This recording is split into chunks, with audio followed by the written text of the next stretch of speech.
रविवार को छत्तीसगढ़ के पूर्व सीएम भूपेश बघेल ने ईडी दफ्तर में अपने बेटे चैतन्य बघेल से मुलाकात की। शराब घोटाले मामले में चैतन्य को ईडी ने गिरफ्तार कर लिया है और वो ईडी के रिमांड पर हैं। इस दौरान भूपेश बघेल ने इस पूरे मामले को साजिश बताया। वहीं सीएम साय ने कहा कि ईडी अपना काम कर रही है। कांग्रेस शासन में इस मामले की जांच ही नहीं करने को दी गई थी और इसी की वजह से अब ये मामला उजागर हुआ है। रिपोर्ट देखिए।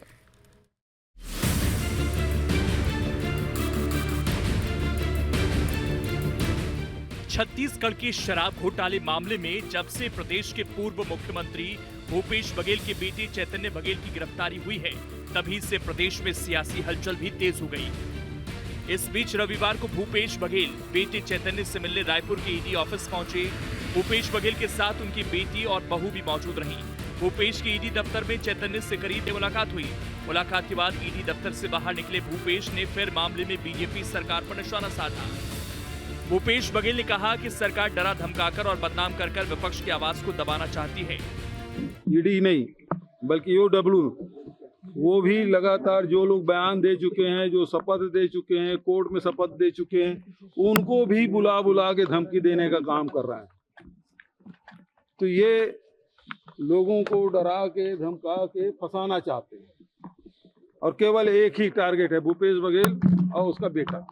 बेटे ने भाई किसी से अनसिक्योर्ड लोन लिया है, वो अपने आईटी में दिखा रहा है, हम भी बेटा भी आईटी में दिखा रहा है, किसी लोन लिया है, किसी दिया है, वो भी एक ठेकेदार तो वो 5 करोड़ और किसी से लिए दिए हैं, कोई बिजनेस करेगा उसके लिए आप बता रहे 1300 करोड़। ये केवल बदनाम करने की कोशिश इनकी यही रहती है। इधर भूपेश बघेल के आरोपों पर सीएम विष्णुदेव साय ने पलटवार किया। सीएम ने कहा कि शराब घोटाले के इस पूरे मामले में कांग्रेस के शासनकाल में भूपेश बघेल की सरकार ने सीबीआई को जांच करने ही नहीं दी और अब जब खुलासा हो रहा है तो कांग्रेस के लोग अनाप शनाप बोल रहे हैं। अब ईडी का मामला है। अब देखिए, पहले लोग सीबीआई को 5 साल इंटर नहीं करने दिए अपनी, जब उनकी सरकार थी। आज कई विषय में वो लोग फिर सीबीआई जांच की मांग करते हैं, तो इन पर क्या भरोसा किया जाए। जैसा समय आता है वैसा लोग बोलते हैं। तो हमको तो लगता है कि बुरी तरह से जो हर चुनाव में इनकी हार हुई, विधानसभा से लेकर लोकसभा से लेकर नगरीय निकाय और पंचायती राज चुनाव में, तो इन लोगों का मत ही भ्रष्ट हो गया। इनको कुछ सोच नहीं रहा है कि इनको क्या बोलना चाहिए, क्या करना चाहिए। बता दें कि बीते शुक्रवार को ईडी ने भिलाई से चैतन्य बघेल को गिरफ्तार किया था। शराब घोटाले से जुड़े मनी लॉन्ड्रिंग मामले में चैतन्य की गिरफ्तारी हुई। भिलाई वाले घर पर छापेमारी के बाद गिरफ्तारी हुई।